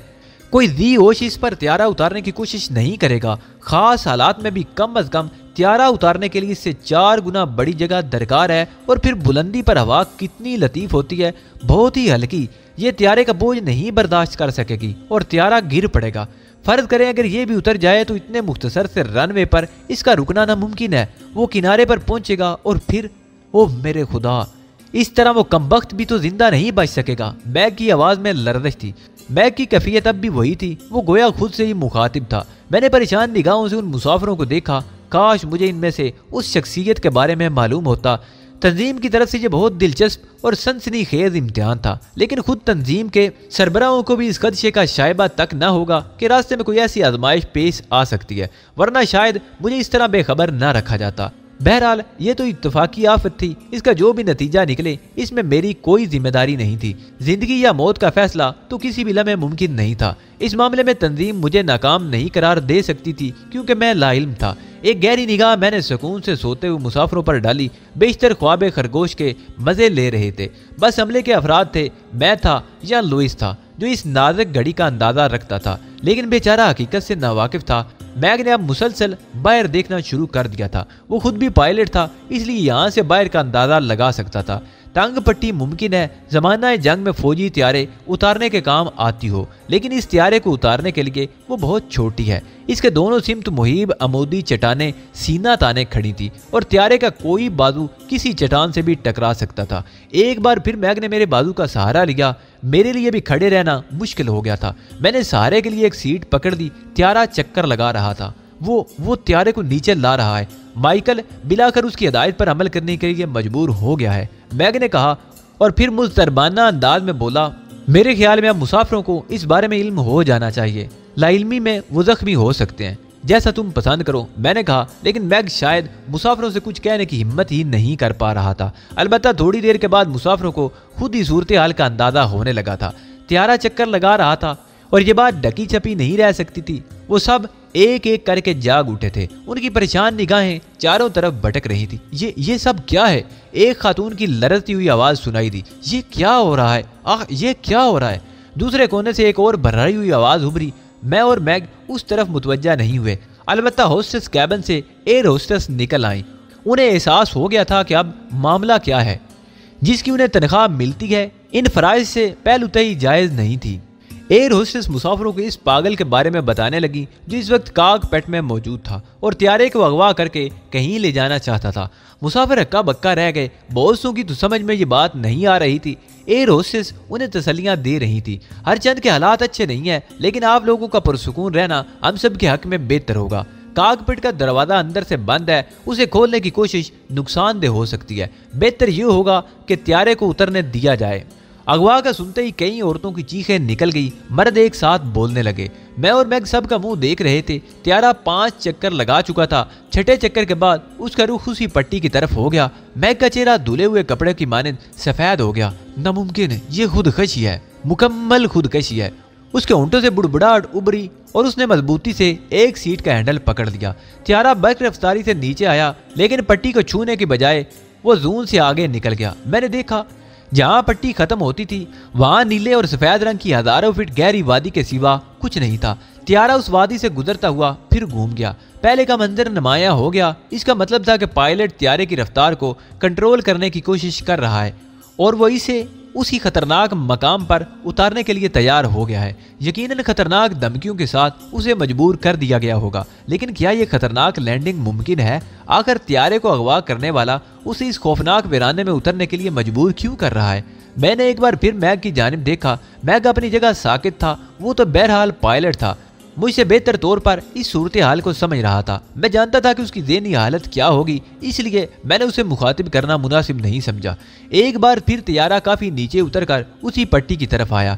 पायलट उसकी रफ्तार को कंट्रोल करने में कामयाब हो गया था। साथ साथ मैग की निगाहें भी बाहर जमी हुई थी। वो बेबसी से हालात का तमाशा देख रहा था। कोई कुछ नहीं कर सकता था। मैंने एक निगाह मुसाफिरों पर डाली। कुछ सहमे हुए थे, कुछ जेरे लब दुआएं मांग रहे थे। चंद औरतें हल्की हल्की रो रही थी। एक बूढ़ी औरत तो शायद बेहोश भी हो चुकी थी। कुछ लोग एयरलाइन की इंतजामिया को बुरा भला भी कह रहे थे कि अगवा करने वाला पायलट ही उनका मुलाजिम था। अभी त्यारे ने जमीन को छुआ ना था कि दफअतन बाहर एक आवाज उभरी। चट्टान और उस पर जमी हुई बर्फ का तोदा अचानक दिखाई दिया और मैग के हल्क से एक दहशतनाक चीख निकल गई। मेरा दिल भी बेहिस्सा गया था। शायद पायलट ने भी इस खौफनाक सूरत हाल को महसूस कर लिया। अगर 1 सेकंड की भी ताखीर हो जाती तो त्यारे का बाजू इस चट्टान से टकरा जाता और उसके बाद जो कुछ होता वो सोचा भी नहीं जा सकता था। पायलट ने थ्राइल पर पूरा जोर डाल दिया और त्यारा बंदूक से निकली हुई गोली की तरह फिर आसमान की तरफ उठ गया। यह धचका इतना जबरदस्त था कि उसने मुसाफिरों को उथल पुथल कर रख दिया। चीखों की आवाजों से तैयारा गूंज उठा। बदहवास मुसाफिर अपनी सीटों से उछलकर खड़े हो गए। उन्हें संभालना जरूरी था, वरना वो न जाने क्या कर बैठते। मैग और एयर होस्टेसों के साथ मुसाफिरों को समझाने लगा, आप लोग अपने आवाज़ों को काबू में रखें, पोजीशन जल्दी हमारे कंट्रोल में आ जाएगी। लेकिन कोई उसकी बात सुनने पर आमादा नहीं था। सब परेशानी से ऊट पटांग बातें कर रहे थे। सिसकियों और हिचकियों की एक ही जानी कैफियत पूरे तैयारे में थी। त्यारा फिर नीचे आ रहा था। यकीनी तौर पर इस बार पायलट उसे उतारने का आखिरी फैसला कर चुका था। मुझे यूं महसूस हो रहा था कि मेरी बत्ती सी भिंच गई है। होंठ एक दूसरे से इस तरह जुड़ गए जैसे कभी जुदा ना होंगे। त्यारे के पहियों ने बर्फ छू ली और फिर उसके पहिए बर्फ पर गड़ गए। त्यारा किसी मस्त हाथी की तरह दौड़ता हुआ उस पट्टी के आखिरी सिरे तक जा रहा था, जहां मौत के भयानक साए मंडला रहे थे। कभी यूं महसूस होता जैसे वो सीधा खड़ा हो गया है, कभी बाईं और कभी दाईं झुकने लगता। मुसाफिरों की हालत बयान से बाहर थी। एक मुसाफिर के हाथ में कोई बोतल दबी हुई थी। बराबर का एक शख्स त्यारे के झटके से उसके ऊपर आ पड़ा। बोतल उसके हाथ से छूट गई और दोनों ऊपर तले सीट पर गिर गए। एक मुसाफिर अपनी जगह से उछलकर त्यारे की छत से टकराया और फिर उसने वहीं से कलाबाजी खाई और नीचे आ गिरा। उसकी दहशतनाक चीखें बुलंद हुई और वो बेहोश हो गया। मुसाफिर एक दूसरे से गिड़मिड़ हो गए थे। रोने, चीखने और कराने की आवाजें कान फाड़ने लगी थी। नीचे त्यारे की बॉडी बर्फ से रगड़ रही थी। किसी भी वक्त त्यारा तबाह हो सकता था। खिड़कियों के शीशे टूट रहे थे और अब तेज हवाएं भी अंदर आने लगी थी। इन हवाओं का शोर भी क़यामत था। लोग पायलट को बुरा भला कहने के फर्ज से भी गाफिल नहीं थे। बचो मास्टर, लोइस ने अखबार की मुझे धक्का दिया, लेकिन मैंने खुद को संभाल लिया। एक लड़की अपनी जगह से उछलकर मुझ पर आ पड़ी थी। लोइस ने उसकी जद से बचने के लिए मुझे धक्का दिया था। लड़की मेरे सहारे रुक गई। उसने मुझे मजबूती से जकड़ लिया और हिस्टेरियाई अंदाज में चीखने लगी। मैं उसका शाना थपथपाने के सिवा क्या कर सकता था। दफादन एक धमाका हुआ। त्यारे का बाजू किसी चट्टान से टकराया था। त्यारा नाच गया था, लेकिन इस रक्स के नतीजे में जो कुछ हुआ उसकी तफसील बताना हौसला तलब बात है। लड़की मेरे पास से हटकर दूर जा गिरी थी और उसकी जगह एक और खातून जिनकी दोनों टांगे जख्मी थी मुझ पर आ पड़ी थी। लोइस मेरा साथ छोड़कर एक और आदमी की गोद में जा पड़ा था। उसके बाद दूसरा और फिर तीसरा धमाका हुआ और फिर एकदम सुकून छा गया। चीखते चिल्लाते मुसाफिर अचानक खामोश हो गए। ये सकूत आरदी था, सिर्फ चंद साथ के लिए। उसके बाद का शोर पहले से ज्यादा था। जख्मी ज्यादा जोर से चीखने लगे थे। वो अजीबो गरीब हरकतें भी कर रहे थे। बांध बांध की आवाजें सुनाई दे रही थी। ये पायलट सुअर का बच्चा ये क्या कर रहा है? क्या ये हमें खत्म करने के लिए लाया था? ये हमें मार देना चाहता है? आखिर इस वीराने में बर्फ की इस पट्टी पर जिसके जो दिल में आ रहा था कह रहा था। बहुत से लोग तो बेहोश हो गए थे। मुझे इल्म नहीं था कि त्यारा अब किस पोजीशन में है। नीली पट्टी का आखिरी सरा शायद इसलिए करीब नहीं आया था कि त्यारा चट्टान से टकरा कर घूम गया था। यकीनी तौर पर अब वो बर्फ में दंसा हुआ होगा। फिर अकब से किसी ने मुझे पुकारा। ये मैग था। उसका चेहरा जख्मी था। पेशानी से खून बहकर पूरे चेहरे पर फैल गया था। लिबास पर भी जगह जगह धब्बे पड़े हुए थे। मैंने हमदर्दी से उसके बाजू पर हाथ रखा। ओह मिस्टर मैग, आप जख्मी है? शदीद जख्मी नहीं, उसने मुस्कुरा कर जवाब दिया। लेकिन ये सब मिस्टर मैग, ये सब सूरत हाल का किसी हद तक आपको अंदाजा है जनाब। मैग बोला, मेरी ख्वाहिश है कि हम काकपट में देखें। लोइस भी हमारे पास आ खड़ा हुआ था। ओह जरूर, मैंने जवाब दिया और मैग के साथ आगे बढ़ गया। पायलट कैबिन का दरवाजा बदस्तूर अंदर से लॉक था। Mister Michael, mister Michael, Meg ने आवाजें दी। अंदर से कोई आवाज नहीं आई। मैग ने मेरी तरफ देखा और मैं भी परेशानी से उसे देखने लगा। कहीं मिस्टर, वो आहिस्ता से बोला। मुमकिन है, मैंने उसका मतलब समझ कर कहा। कैबिन का दरवाजा। मैग ने दरवाजे को टटोला, लेकिन खाली हाथों से इसका कुछ भी बिगाड़ा नहीं जा सकता था। मिस्टर अली, मैग ने आहिस्ता से कहा। उसे मेरा नाम याद रह गया था। क्या करना चाहिए? मैं मिस्टर माइकल के लिए भी परेशान। इतने में लोइस भी आ गया। उसके हाथ में लोहे की एक मजबूत राड थी जिसे वो जहाज के सामान में से तलाश करके लाया था। उसने पायलट के कैबिन के दरवाजे के हैंडल में इस राड को फंसाया और फिर पूरी कुव्वत से हैंडल को उखाड़ कर फेंक दिया। मैग हैरान रह गया। उसने लात मारकर दरवाजा खोल दिया और बर्क रफ्तारी से अंदर दाखिल हो गया। पीछे पीछे मैं भी और लोइस भी गए। माइकल सीट पर बेहोश पड़ा हुआ था। उसके सर से खून के कतरे टपक रहे थे। करीबी फर्श पर डायर था। पायलट कैबिन के फर्श ने बर्फीली जमीन से रगड़ खाई थी और किसी नोकीले पत्थर से फट गया था। किसी नोकीली चट्टान ने डायर की पसलियां तोड़ दी थी और उसका लिबास खून में लथपथ था। मैंने और मैग ने मिलकर उसे सीधा किया। वो जिंदा था। मैग मुझे उसके पास छोड़कर माइकल की तरफ मुतवज्जा हुआ। उसके जख्म को गौर से देखा और मेरी तरफ गर्दन उठाकर बोला, ज्यादा जख्मी नहीं, बस एक छोटा सा जख्म है इसकी पेशानी पर जिससे ये खून बह रहा है और ये बेहोश हो गया है। इसे होश में लाने की कोशिश करो, मैंने कहा और मैग इस कोशिश में मसरूफ हो गया। चंद लम्हों के बाद माइकल ने होश में आकर आंखें खोल दी। वो बुड़बड़ाने लगा। वो सुअर का बच्चा डायर, उसे देखो, वो। मैग ने उसका शाना थपथपाते हुए कहा, आप फिक्र ना करें मिस्टर माइकल, वो अब हमारे कब्जे में है। ओह खुदा की पनाह, खुदा की पनाह, मुसाफिरों का क्या हुआ? माइकल सीधा हो गया। उसका चेहरा दहशत ज़दा था। आंखों में किसी खौफजदा कबूतर के से तासरात नजर आ रहे थे। आप अपने हवास में काबू रखें मिस्टर माइकल, मुसाफिर भी ठीक हो जाएंगे। मैग ने कहा, क्या त्यारा? मेरा मतलब है वो पट्टी के आखिरी सरे पर। माइकल ने पूछा, अभी कुछ नहीं कहा जा सकता। अब खुद पूरी तरह होश में आए, अपने आवाज कायम करें, उसके बाद इन तमाम चीजों को देखा जाएगा। मैग ने हमदर्दी से कहा और माइकल दोनों आंखें बेंचकर गहरी गहरी सांसें लेने लगा। फिर उसने पायलट सीट से उठने की कोशिश की और इसमें कामयाब हो गया। वो नीचे उतर आया था। मैं अभी तक डायर के पास था। डायर बेहोश था, उसका खून बहुत ज्यादा बह गया था और वह शदीद जख्मी था। माइकल दांत बेचता हुआ उसके पास आया। उसके चेहरे पर शदीद नफरत उभर आई थी। ये बदबख्त, लानत हो इस पर। माइकल दांत पीसता हुआ डायर के पास बैठ गया। मैं अभी तक नहीं समझ सका था कि उसने ये हरकत क्यों की, क्या चाहता था ये। उसने जोर जोर से 2 थप्पड़ डायर के दोनों रुखसारों पर मारे और चीखा, जलील इंसान, तुम क्या चाहते थे। इन थप्पड़ों से शायद डायर के हवास जाग गए थे। उसने आंखें खोल ली, एक लम्हे साकत रहा, फिर अटक कटक कर बोला, तुम बच कर नहीं जा सकते, तुम यहाँ से कहीं नहीं जा सकोगे। अभी वो सब यहाँ पहुँच जाएंगे और नहीं, मैं नहीं मर सकता। उन्होंने मुझे जिंदगी की जमानत। उन्होंने। उसके होंठ खुले और खून की एक फवार उससे निकल पड़ी।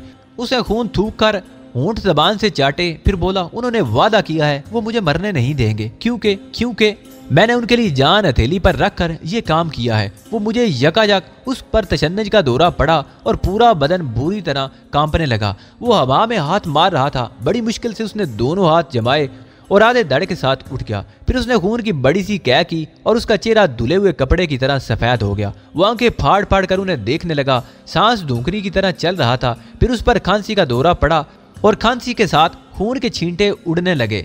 जबान बाहर निकल आई थी। उसी आलम में उसने फिर कहा, वो तुम्हें जिंदा नहीं छोड़ेंगे, वो तुम सबको कत्ल कर डालेंगे। मैं उसके मुंह से फिर खून उछलकर बाहर निकल आया। हम सब भी एकदम पीछे हट गए। फिर भी उसके खून की बहुत सी छींटे हम पर पड़ गई। फिर उसने गर्दन डाल दी। फटी फटी आंखें बेनूर हो गई। खुदा की पनाह, ये शख्स, मैं इसे तवील अरसे से जानता था। माइकल ने कहा, मुमकिन है ये डायर ना हो। मैग बोला, क्या मतलब। माइकल ने उसे हैरत से देखा। डायर के मेकअप में किसी और ने, मेरा मतलब है मुमकिन है ये शख्स मेकअप में हो। नहीं मैग, अगर तुम मैग नहीं हो तो ये डायर नहीं, और अगर तुम मैग हो तो फिर ये भी डायर है। माइकल ने कहा, ओह, आपको इस कदर यकीन है। मैग बोला, हाँ, लेकिन ये शायद पागल ही हो गया था। इसे इल्म था कि ये जो कुछ दूसरों के लिए कर रहा है वो इसके अपने लिए भी, और यही हुआ। दूसरों की जिंदगियां तो शायद बच जाएं, ये ना बच सका। न जाने वो कौन सा लालच था जिसने इसे इस हद तक आमादा कर लिया था। माइकल गहरी गहरी सांसें लेकर कह रहा था, मुमकिन है आप दुरुस्त कह रहे हो। मैग बोला। उसी वक्त त्यारे के पिछले हिस्से से किसी औरत की दिलदोज चीख सुनाई देने लगी और माइकल चौंक पड़ा। बेचारे मुसाफिरों का क्या हाल है, उसने दर्द भरे लहजे में पूछा। बुरी हालत है, बहुत सारे लोग मर चुके होंगे। मैग ने कहा, आओ उन्हें किसी तरह इस बदनसीब त्यारे से बाहर निकालें, जल्दी करो कहीं। अभी माइकल ने इतना ही कहा था कि त्यारे का अकबी हिस्सा लरजने लगा और पायलट कैबिन इस तरह ऊपर उठ गया जैसे किसी नादीदा ताकत ने उसे ऊपर उठा दिया हो। डायर की लाश फिसलकर खुले हुए दरवाजे से बाहर निकल गई थी। हम लोगों ने भी खुद को गिरने से बचाने के लिए सीटों का सहारा लिया था। मैंने माइकल के साथ काकपट से बाहर झांका। रूह फरसा मंजर मुझे लरजाने का बायस बन गया था। मेरा दिल उछलकर हल्क में आ गया था। त्यारा पट्टी की बिल्कुल आखिरी सरहद पर एक चट्टान के सहारे फिजा में मुअल्लक था। अगर पिछले हिस्से पर कुछ वजन और पड़ता तो वो यकीनी तौर पर हजारों फुट गहरी वादी में गिर जाता। कुदरत ने हमारे बचाव का ये अजीब सामान पैदा कर दिया था, ताहम इसके अंदर एक लम्हा ठहरना भी खतरनाक था। हवा का कोई तेज झोंका किसी भी वक्त त्यारे को उठाकर वादी में फेंक सकता था। माइकल भी इख्तियार खुले हुए दरवाजे से बाहर निकल आया। उसने बाहर का मंजर देखा और कांपने लगा। जख्मी मुसाफिरों में से एक ने हल्क फाड़ कर कहा, सुअर के बच्चे, तुम पायलट हो या गधे, तुमने त्यारा तबाह कर दिया और मुसाफिरों को बचाने के लिए कुछ नहीं किया। हम तुम्हें जान से मार देंगे। दूसरी आवाज आई। फिर तीसरी आवाज उस औरत की थी जो शायद शदीद जख्मी थी। उसके अकब में कोई मर्द भी करा रहा था। मैंने लुइस को इशारा किया, वो मेरे पास आ गया। लुइस, त्यारा खतरनाक हालत में है। दूसरों की मदद करना अच्छी बात है, लेकिन मैं समझ रहा हूँ मास्टर, हुक्म दो, क्या करूँ। लुइस ने कहा। इसी वक्त माइकल की आवाज सुनाई दी, आप लोग मुझे जान से जरूर मार दें, मैं मुजामत नहीं करूंगा, लेकिन मैं आपको जरूर इतना बता देना चाहता हूं कि त्यारा एक उभरी हुई चट्टान के साथ आधा लटका हुआ है। अगर आप में से किसी ने हलचल या भाग दौड़ करने की कोशिश की तो हम में से कोई भी जिंदा नहीं बचेगा। आप पुरसुकून और अपनी जगह पर रहें। उसने मैग की तरफ देखा। मैग, अगर ये साहब मदद पर आमादा हों तो इनके हाथ में जो राड है उसकी मदद से खिड़की या दरवाजा तोड़ने की कोशिश करो। माइकल का इशारा लोइस की जानिब था। लोइस ने सवालिया अंदाज में मेरी तरफ देखा और मैंने आंखें बंद करके गर्दन हिला दी। लोइस आगे बढ़ता हुआ बोला, मेरा ख्याल है मिस्टर मैग, मैं ये खिदमत बआसानी अंजाम दे सकता हूँ। शुक्रिया जनाब, मैग ने ममनूनियत के अंदाज में कहा और लोइस दरवाजे खिड़कियों पर मसरूफ हो गया। उसने साइड की तमाम खिड़कियां राड मार मार कर तोड़ डाली। अब वहां इतना रास्ता बन गया था कि लोग मुड़ तुड़ कर बाहर निकल सकते थे। मैंने ये जरूरी नहीं समझा कि माइकल की हिदायत हासिल करूं। सूरत हाल इब्तदा ही से मेरी निगाह में थी और कम अज कम मैग इस बात को जानता था। चुनाचे मैंने सबसे पहले जख्मियों को बाहर निकालने का फैसला किया और लोइस की मदद से इस पर अमल करने लगा। माइकल और मैग मेरी कारकर्दगी से मुतमईन थे, चुनाचे वो भी मेरे साथ मसरूफ हो गए। सबसे पहले हमने जख्मियों को संभाला और उन्हें इन खिड़कियों के रास्ते बाहर निकालने लगे। पहले 2 तंदुरुस्त व तवाना आदमियों को खिड़कियों के रास्ते बाहर निकाल दिया गया था और उनसे कहा गया था कि त्यारे के अंदर से बाहर पहुंचाए जाने वाले मुसाफिरों को संभाल कर उतारें। वो दोनों बेचारे बड़ी तुंदही से अपना काम कर रहे थे। माइकल के चेहरे पर अब भी खौफ मुंजमद था। हकीकत से वही आगाह था। उसने अच्छी तरह देख लिया था कि चट्टान किसी भी वक्त अपनी जगह छोड़ सकती है और उसके बाद त्यारे का जो हशर होगा इसका उसे अंदाजा था। मैं और लोइस भी बाहर जाने के ख्वाहिशमंद थे, लेकिन इस वक्त इन तमाम लोगों को इस मुसीबत में छोड़कर खुद निकल जाना गैर इंसानी हरकत होती। चुनाचे अब जो भी तकदीर में लिखा था जरूर होना था। मैंने इस ख्याल को ज़हन से निकाल दिया था कि मौत मेरे इतने करीब मौजूद है। हम हर खिड़की और हर उस जगह से जहाँ से कोई बाहर निकल सकता था मुसाफिरों और जख्मियों को बाहर निकाल रहे थे। बाद मुसाफिर लड़ने मरने पर आमादा हो गए थे। उनका कहना था कि पहले उन्हें बाहर निकलने का मौका दिया जाए जो जिंदा है। उन्हें मौत के मुंह में धकेलने की कोशिश क्यों की जा रही है? बहरहाल कोई किसी को रोक नहीं सकता था। जिसका जो दिल चाह रहा था कर रहा था। अलबत्ता माइकल की हिदायत के तहत वो बहुत आहिस्तगी से ये सब कुछ कर रहे थे। अगर गुस्से का इजहार उन्हें करना होता तो जबानी ही कर लेते। किसी ने जिद्दोजहद करने की कोशिश नहीं की थी और यही बेहतर था। वरना अगर उनमें से कुछ जनून पसंद तशद्दुद पर आमादा हो जाते तो फिर खुदा ही हाफिज था। जूं जूं मुसाफिर बाहर निकलते जा रहे थे हमें सुकून होता जा रहा था। त्यारा कई बार डगमगाया था और उस वक्त बस खुदा ही याद आ जाता था। यूं महसूस होता था कि त्यारा अब गिर कर तबाह हो गया। जख्मी चंद लम्हों के लिए अपनी तकलीफ भूल गए थे। इनमें से चंद ऐसे भी साहिब दिल थे जो जख्मी होने के बावजूद इन लोगों को खिड़कियों से बाहर निकाल रहे थे, जो हिलने जुलने के काबिल नहीं थे। माइकल लोगों के इस जज्बे और तावन से बेहद खुश था। वो बेचारा अपनी तकलीफ और परेशानियां भूलकर खुद भी जल्दी जल्दी मुसाफिरों को खिड़कियों से बाहर धकेल रहा था। उसकी यही ख्वाहिश थी कि किसी तरह वो सब जिंदा बच जाएं। जहाज का ढांचा बार बार लर्ज जाता था और उस वक्त हम सब दहशत से कांप उठते थे। माइकल ने कई बार शुक्रगुजारी के जज्बात से मुझे देखा था। उसका ख्याल था कि मैं जहाज के मुसाफिरों की जान बचाने के सिलसिले में पेश रहा हूँ, जिसका इजहार उसने बाद में मुझसे किया। मेरी ज़हनी कैफियत इस वक्त जो कुछ भी थी उसे मैं बयान नहीं कर सकता था। मेरे अंदर उम्मीद की एक अजीब सी जंग जारी थी। दिल में एक आरज़ू लर्ज रही थी कि खुदा करे वो शख्स भी जिंदा बच जाने वालों में हो जिसके तहफ़्फ़ुज़ के लिए मैंने ये सफ़र किया। बार बार मुझे ये एहसास होता था कि इस कड़े इम्तिहान में डालकर तंजीम ने मेरे साथ अच्छा सलूक नहीं किया। अगर वो शख्स मेरे इल्म में होता तो मैं उसे बचाने के लिए जान की बाजी लगा देता। लेकिन अफसोस कि इस वक्त मुझे उसके बारे में कुछ भी मालूम नहीं था और बार बार मैं मुतजस्सिस निगाहों से बच जाने वाले मुसाफिरों को देखने लगता था जो किसी न किसी तरह खिड़कियों से बाहर निकाले जा रहे थे।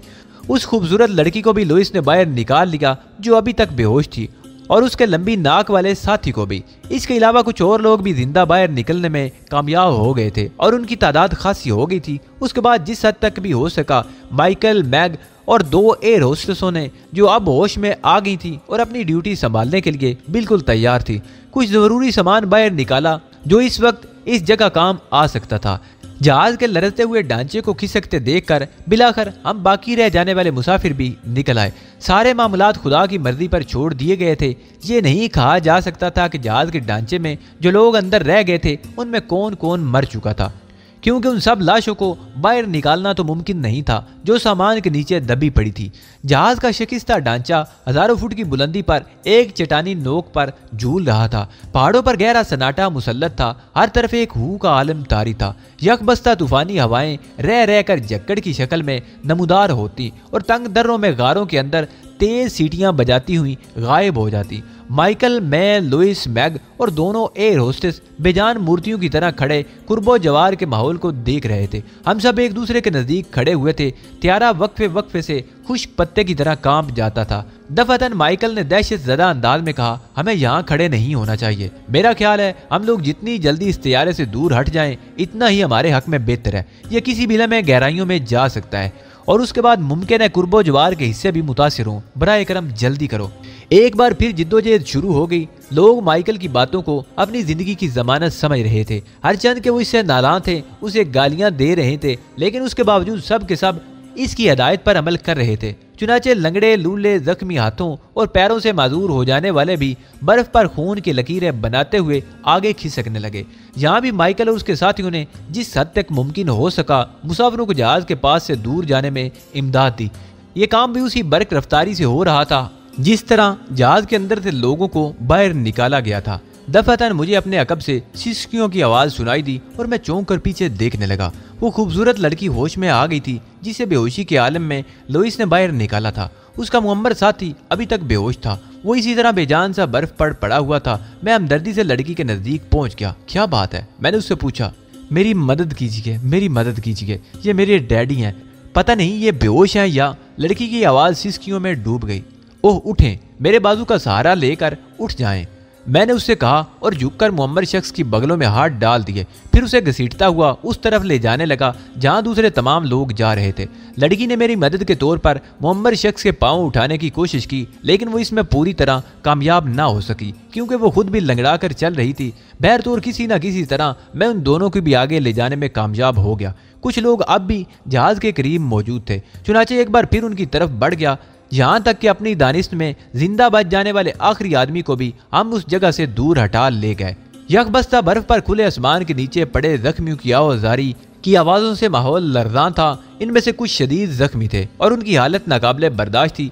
एक बूढ़ी औरत की एक टांग कमर के पास से कट चुकी थी और उसके कटे हुए हिस्से से मुसलसल खून उबल रहा था। वो जिंदा थी लेकिन उसके हल्क से कराह की आवाज भी नहीं निकल रही थी। फूले हुए चेहरे वाले एक तनोमंद शख्स ने अचानक अकब से माइकल का कॉलर पकड़ लिया और यूं ही माइकल चौंक कर पलटा, उस शख्स ने एक जोरदार घूंसा उसके जबड़े पर रसीद कर दिया। माइकल गिर पड़ा। कुत्ते के बच्चे, तूने इतने लोगों को जिंदगी और मौत की कशमकश में गिरफ्तार कर दिया और बर्फ के इस वीराने में हमारी जिंदगी, मैं तुझे जिंदा नहीं छोड़ूंगा। उसने झुककर फिर माइकल का बाजू पकड़ लिया और उसे झटके देकर खड़ा कर दिया। उसने माइकल के जबड़े पर दूसरी बार घूंसा रसीद करना चाहा तो उसकी कलाई लोइस की गिरफ्त में आ गई। फिर लोइस के उल्टे हाथ ने उसे तकरीबन 2 फुट उछालकर दूर फेंक दिया। सॉरी मास्टर, लोइस ने मेरी तरफ देखकर आहिस्ता से कहा। मैंने नफरत भरी निगाहों से बर्फ पर पड़े हुए शख्स को देखा। वो कीनातोज निगाहों से लोइस को देख रहा था। माइकल ने अपना कॉलर दुरुस्त किया और आगे बढ़कर उस शख्स के पास पहुंच गया जो अब उठकर बर्फ की जमीन पर बैठ गया था। मुझे अफसोस है मिस्टर, मेरे साथ ये बदसलूकी करने में आपने जल्दबाजी से काम लिया, माइकल ने कहा। ये सब बेहिस और बुज़दिल लोग हैं। उसने इर्द गिर्द मौजूद लोगों की तरफ इशारा करके कहा, अगर मुझे इनकी मदद मिल जाए तो मैं तुम्हारी चटनी बना दूं। तुम्हारे जैसे अनाड़ी पायलट को जिंदा नहीं रहना चाहिए। तुमने बेशुमार इंसानों को कत्ल कर दिया। ऐसी बात नहीं जनाब, आप तस्दीक कर सकते हैं। त्यारा मेरे अनाड़ीपन से यहाँ नहीं उतरा है, बल्कि इसे अगवा किया गया है। मैं कई घंटे मौत और जिंदगी की कशमकश का शिकार रहकर अपने आवाज को काबू में रखे हुए आप लोगों को जिंदा सलामत जमीन पर लाया हूँ। आप नहीं जानते मुझे किस खौफ के आलम में ये वक्त गुजारना पड़ा है। उसके बावजूद अगर आप लोग मुझ पर ये इल्जाम लगाएं तो मैं इसके जवाब में क्या अर्ज कर सकता हूँ। माइकल ठंडे दिमाग का आदमी था, हालांकि वो भी मुतनासिब जिसामत रखता था, लेकिन उसने इसकी तल्ख बातों के जवाब में खुद किसी रद्द अमल का इजहार नहीं किया था। बकवास करते हो तुम। कौन था त्यारा अगवा करने वाला? कहाँ है वो? बताओ कहाँ है? तुम साफ कह दोगे कि वो हादसे का शिकार होकर मर गया हूँ और इसी में तुम्हारी बचत है, उस शख्स ने कहा और माइकल ने बेबसी से मुस्कुराते हुए हमारी जानिब देखा। मैंने उसके शाने पर हाथ रखते हुए कहा, कोई बात नहीं मिस्टर माइकल, लोगों को इजहार राय की आज़ादी है, लेकिन ये आज़ादी अगर हद से तजावज़ कर जाए तो फिर उनके लिए मुनासिब इंतजामात भी हैं। आप महसूस ना करें, सूरत हाल मेरे इल्म में है और बहुत सौ के इल्म में भी है। माइकल ने फीके से अंदाज में मुस्कुराते हुए शाने हिलाए और फिर वो वहां से हट गया। माहौल पर किसी हद तक खामोशी तारी थी। वो जख्मी भी खामोश हो गए थे जिनके जख्मों की तकलीफ उन्हें चैन नहीं लेने दे रही थी। ये खामोशी मुस्तकबिल के फिक्र की अलामत थी। हजारों फीट की बुलंदी पर बेदस्तो पा लोगों की ये बड़ी तादाद यकीनी तौर पर अब मुस्तकबिल के खौफ से लरज रही होगी। बर्फानी चोटियों से उतरने के रास्ते उनके इल्म में न थे और वो पहाड़ों की चोटियां सर करने वाले मुहिम जो भी नहीं थे, जो हर किस्म की सख्तियां झील लेने के आदी होते हैं। आम किस्म के लोग एक आम किस्म का सफर कर रहे थे कि तकदीर ने उन्हें मुहिम जोई की आजमाइश में डाल दिया। वो जो मर चुके थे इस लिहाज से बेहतर थे कि बाद के हालात उनके लिए खौफ से भरे हुए ना होंगे, जबकि जिंदा लोगों में से हर शख्स अपने अपने तौर पर जरूर ये सोच रहा होगा कि उसका क्या अंजाम होगा। मैं और लुइस आम इंसानों से मुख्तलिफ नहीं थे। मैं ये नहीं कहूँगा कि मैं आने वाले वक्त के लिए परेशान नहीं था। अलबत्ता मेरी परेशानी में खौफ का वो अंसर शामिल नहीं था जो उनमें सबसे मासूम लोगों के ज़हनों में होगा। मैं ये सोच रहा था कि ज़िंदगी की इस नए मोड़ का देखें क्या अंजाम होता है। अलबत्ता मैं लुइस को दावत दूंगा कि वो उसी कदर बेफिक्र और मस्त नजर आता रहे, गोया अपने घर के ड्राइंग रूम में बैठा हो, बिल्कुल महफूज, बिल्कुल मुतमईन। सुकून और इत्मीनान खुदा की देन है और वो शख्स काबिल रश्क होता है जिसे हर हाल में वक्त गुजारने का फन आ जाए। माइकल, मैग और दोनों एयर होस्टेसें एक जगह खड़े हुए बातें कर रहे थे। गालिबन 3 एयर होस्टेसें और थीं इस जहाज में, लेकिन वो जिंदा ना बच सकी थी। यूं भी जहाज के मुसाफिरों में मेरे अपने अंदाजे के मुताबिक 65% लोग हलाक हो चुके थे। जो बचे थे उनमें से तकरीबन 20% शदीद जख्मी थे और 10% जख्मी तो थे लेकिन खुद को संभाल सकते थे। बकिया वो लोग थे जो खुशबख्ती से महफूज रहे थे। उन्हें कोई ऐसी चोट नहीं आई थी जो काबिल तवज्जा होती। उन्हीं में मैं, लुइस वगैरह भी शामिल थे। लुइस मेरे पास आकर बैठ गया। उसके होंठों पर अजीब सी मुस्कुराहट थी। मैंने चौंक कर उसे देखा और फिर एक गहरी सांस लेकर पहाड़ों के अतराफ में नजर दौड़ाने लगा। मास्टर, लुइस पर तवज्जा नहीं दे रहे हो जिसका वो मुस्तहिक है, उसने आहिस्ता से कहा और मैं चौंक कर उसे देखने लगा। नहीं लुइस, ऐसी कोई बात नहीं। तुम्हें ये ख्याल कैसे आया? बस मास्टर, आ ही गया। गलत फहमी है, इसे ज़हन से निकाल दो। नहीं मास्टर, मैं जहाज में अपनी जगह से उठकर तुम्हारे पास आया था उस वक्त जब तुम मिस्टर मैग के साथ खड़े अंदर की कैफियत से वाकिफ हो चुके थे। तुमने मुझे वहां से हटा दिया, हालांकि मैं उस वक्त भी कोई कोशिश कर सकता था। क्या मतलब? मैंने मुतअज्जिब लहजे में पूछा। पायलट कैबिन का दरवाजा ही बंद था, ना सिर्फ दरवाजा किसी भी तरकीब से खोला जा भी सकता था।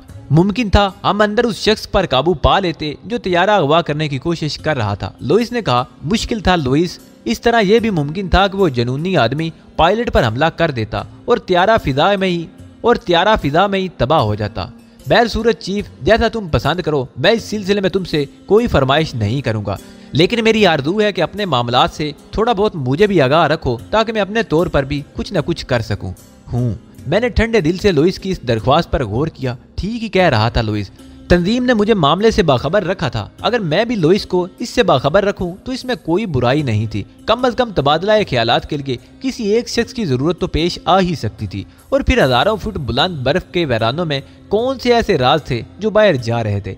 चुनाचे लुइस को शरीके राज बनाने में कोई हर्ज नहीं था। मैंने फैसला किया था कि अगर सुकून के कुछ लम्हात मुयसर हुए तो लुइस को इसके बारे में तफसीलात बताऊंगा। लुइस भी पुरख्याल निगाहों से चारों तरफ देख रहा था। उसकी आंखों में इस वक्त गहरी चमक पैदा हो जाती थी जब वो चट्टान की नोक पर झूलते हुए त्यारे को देखता था। दफातन वो खिलखिलाकर हंस पड़ा। मैं चौंक कर उसे देखने लगा। खैरियत? किस बात पर हंसी आ गई? वैसे मैं इस बात से मुतासर हूँ लुइस कि तुम इस खौफनाक माहौल में भी हंस रहे हो। मास्टर, मैं तो उस खौफनाक माहौल में भी हंसता था। तुम्हें शायद याद नहीं रहा। हाँ, मुझे याद है, लेकिन इस वक्त किस बात पर हंसी आ गई तुम्हें? बस इस जहाज को झूलते देखकर बेइख्तियार बचपन याद आ गया। वो दौर जब हम पार्कों में इस किस्म के तख्तों पर खेलते थे जिसे सीसा कहा जाता है। एक बच्चा एक सिरे पर और दूसरा बच्चा दूसरे सिरे पर। क्या ख्याल है मास्टर? लुइस ने कहा। मैं भी मुस्कुराए बगैर न रह सका। दफातन एक ख्याल मेरे ज़हन में आया। मैंने लुइस के शाने पर हाथ रखते हुए कहा, लुइस, तुम्हारे ज़हन में कोई और खास बात आई? मसलन मास्टर, तुम्हारा क्या ख्याल है लुइस कि जहाज की इस हादसे से जिंदा बच जाने वालों के लिए आने वाले वक्त में मुश्किलात नहीं है? शदीद तरीन मुश्किलात है मास्टर, जिनका ये लोग तसव्वुर भी नहीं कर सकते। हम खुद भी उन मुश्किलात का शिकार होंगे लुइस। मैंने कहा। बेशक मास्टर, लेकिन क्या किया जा सकता है? तुम्हारे ज़हन में इनसे बचने का कोई तरीका है? मैंने लुइस से सवाल किया। नहीं मास्टर, लेकिन क्या तुमने इस बारे में कभी गौर किया है? हाँ लुइस, मैंने बहुत गौर किया है। हम जिद्दोजहद करके अपने लिए कुछ आसानियां तो हासिल कर सकते हैं। वो क्या चीफ? लुइस संजीदा हो गया। जहाज में लाशों के अलावा बहुत सा सामान भी मौजूद है। जिंदा बच जाने के लिए हम फौरी तौर पर जहाज से तो बाहर निकल आए, लेकिन ये जहाज जिस अंदाज में चट्टान पर झूल रहा है और जितनी देर गुजर चुकी है, इससे इस बात का कयास भी किया जा सकता है कि ये कुछ देर मजीद इस चट्टान पर टिक जाएगा। हाँ, इम्कान तो है चीफ, मगर मैं समझा नहीं, क्या इसमें दाखिल होकर हम जरूरी सामान बाहर नहीं निकाल सकते? ये सामान इन लोगों के लिए चंद रोज जिंदगी तो फराम कर ही सकता है जो बर्फ पर खुले आसमान के नीचे बेयारो मददगार पड़े हैं। तुम गौर करो लुइस, रात को यहाँ नाकाबिले बर्दाश्त सर्दी और खुराक किस्म की कोई चीज यहाँ किसी कीमत पर नहीं मिल सकेगी। उस वक्त क्या करोगे? लुइस फिक्रमंदी की निगाहों से मुझे देखने लगा, फिर बोला, बात तो दुरुस्त है चीफ, लेकिन तुम्हारा क्या ख्याल है? क्या हम दोनों मिलकर पूरा जहाज खाली कर सकते हैं? नहीं लुइस, ये बात नहीं। मैं ये सोच रहा था कि चंद लोगों को हम अपना हम ख्याल बनाएं। वैश्य से नीम मुर्दा लोगों में कोई इस बात पर तैयार नहीं होगा चीफ। हाँ, ये दूसरी बात है, अगर तुम उन्हें आसानियां फराम करो तो वो तुम्हारे शुक्रगुजार होंगे, लेकिन इस वक्त इस झूलते हुए जहाज के ढांचे में किसी ज़ी रूह का दाखिल होना एक नाकाबिले यकीन सी बात है। अलबत्ता अगर तुम चाहो तो जहाज के हमले से बात कर सकते हो। इसमें भी सिर्फ 2 अफराद हैं, भला और कौन हमारे साथ शामिल होगा? या फिर वो दोनों जवान मुझे काम के नजर आते हैं चीफ, जिन्हें हमने पहले जहाज की खिड़कियों से बाहर उतार दिया था। मुमकिन है वो हमारे हम ख्याल हो जाएं। आओ जरा उनसे बात करें, लुइस ने कहा और मैं तैयार हो गया। वो दोनों शख्स जो चेहरे से खासे मुअज्जब नजर आते थे, अच्छे खासे तनोतोश के मालिक थे, एक जगह फिक्रमंदी से गर्दन झुकाए बैठे हुए थे। मुझे और लुइस को देखकर उनके चेहरों पर किसी कदर खुशी खिलाकी के तासरात फैल गए थे। हेलो, उनमें से एक ने कहा। हेलो, मेरा नाम अली है और ये मेरा गहरा दोस्त है लुइस। मैंने उनकी तरफ हाथ बढ़ाते हुए कहा। उन्होंने अपना तारुफ जैक्सन और फ्रेड के नामों से कराया। मिस्टर फ्रेड, मैं भी आप ही की तरह एक मुसाफिर हूँ। स्पेन जा रहे थे हम लोग, लेकिन जिन हालात का शिकार हुए वो आपके इल्म में है। आपने जहाज की टूटी हुई खिड़कियों से बाहर निकलकर लोगों की जिंदगियां बचाने में एक अहम किरदार अदा किया। तो मेरी ये हिम्मत हुई कि आपको मजीद तकलीफ के लिए तैयार करूं। क्या आप इंसानी हमदर्दी की बुनियाद पर खुद अपने और इन लोगों के लिए कुछ करना पसंद करेंगे? मसलन, जैक्सन ने सवाल किया। रात होती जा रही है और अभी ये लोग इस काबिल नहीं कि चंद कदम भी जिंदगी की तलाश में निकल सके। क्या बर्फ पर आने वाली रात हमारे लिए जिंदगी की अलामत होगी? हरगिज नहीं, फ्रेड ने जवाब दिया। हम दोनों इसी मौजू पर बात कर रहे थे, मेरे ज़हन में एक नाक़िस सा ख्याल आया है, और चूंकि आपने इंसानी हमदर्दी के नाम पर कुछ जिद्दोजहद की है, इसलिए सबसे पहले हमने आप ही का इंतखाब किया कि आपको हम अपना हमनवाब बनाएं। जरूर जरूर, आपको क्या ख्याल आया है मिस्टर अली? जहाज के अंदर जो सामान मौजूद है उसे किसी तरह बाहर निकाला जाए, मैंने कहा, और फ्रेड और जैक्सन चौंक कर मुझे देखने लगे जैसे उन्हें मेरी ज़हनी सेहत पर शक हो। फिर फ्रेड ने कहा, काश ऐसा मुमकिन हो सकता। जहाज की कैफियत आप देख रहे हैं। मुझे तो इस बात पर हैरत है कि ये अब तक चट्टान पर रुका क्यों है। हवा के तेज झोंके उसे जिस तरह झुला रहे हैं, इससे तो ये अंदाजा लगाने में कोई दिक्कत नहीं कि कोई भी लम्हा ऐसा हो सकता है जब ये गहराइयों में चला जाए। इन हालात में कोई ऐसा काम किया जा सकता है। बेशक आपका ख्याल दुरुस्त है, लेकिन अभी मेरे दोस्त लुइस ने एक बात कही जिसने यह तहरीक मेरे ज़हन में पैदा कर दी। मैंने मुस्कुरा कर कहा, वो क्या? लुइस ने कहा है कि इस झूलते हुए जहाज को देखकर उसे बचपन याद आ गया, जब वो एक तख्ते पर बैठकर इस तरह झूला करते थे। मिस्टर फ्रेड, अगर एक बच्चा तख्ते के सरे पर बैठ जाए तो मुखालिफ सरा उठ जाता है। लुइस के ये बात कहने ही से ये तसव्वुर मेरे ज़हन में आया था कि अगर हम जहाज के अगले हिस्से में ज्यादा से ज्यादा वजन लाद दें तो क्या वो हिस्सा नीचे न बैठ जाएगा? इस तरह हम उसे खाली करने में कामयाब हो सकते हैं। फ्रेड और जैक्सन पुरख्याल निगाहों से मुझे देखने लगे। फिर जैक्सन बोला, हाँ ये मुमकिन है, लेकिन बड़ी मुश्किल पेश आएगी जनाब। त्यारे के अंदर बार बार जाना और इधर का सामान उधर करना बेहद मुश्किल काम होगा, क्योंकि ये किसी भी वक्त गहराइयों में लटक सकता है। ठीक है, कोशिश कर लेते हैं। कामयाबी या नाकामी तकदीर की है। मैं आप लोगों की राय चाहता था और आप लोगों को अपनी मदद पर आमादा करना चाहता था। आइए अब मिस्टर माइकल और उनके साथी मिस्टर मैग से भी बात कर लें। वो दोनों तैयार हो गए और हम मैग और माइकल के पास पहुंच गए। मैग ने पसंदीदा निगाहों से मुझे देखा और फिर माइकल से कहने लगा, मैं इस बात का एतराफ़ किए बगैर नहीं रह सकता कि हमारे दोस्त मिस्टर अली ने मुझे बहुत बड़ा सहारा दिया है। जो हादसा हो चुका है उसके लिए तो कोई भी कुछ नहीं कर सकता या कह सकता, लेकिन वो लोग काबिले एहतराम होते हैं जो हर हाल में खुद पर काबू रखकर दूसरों के लिए कुछ करें। बेशक मैं भी मिस्टर अली और मिस्टर लुइस का शुक्रगुजार हूँ, माइकल ने कहा और मुझे हंसी आ गई। वो लोग भी मुस्कुराकर मुझे देखने लगे। क्यों मिस्टर अली, आप क्यों हंसती है? मैग ने पूछा। इसलिए कि हम ऐसे पुरतकल्लुफ माहौल में गुफ्तगू कर रहे हैं जैसे अपने किसी मकान के ड्राइंग रूम में हो। दरअसल चारों एक तजवीज़ लेकर आपके पास आए हैं और मैं आपसे इस मौजू पर गुफ्तगू करना चाहता था। जी जी फरमाइए, माइकल ने जल्दी से कहा। आपने आने वाले वक्त का तसव्वुर किया है मिस्टर माइकल? यकीनी तौर पर मुस्तकबिल आपके ज़हन में भी होगा। मैं ज़्यादा नहीं जा रहा, रात की बात करता हूँ। क्या यहाँ रात नाकाबिले बर्दाश्त सर्दी ना होगी? उस वक्त हम सब और ये क्या करेंगे?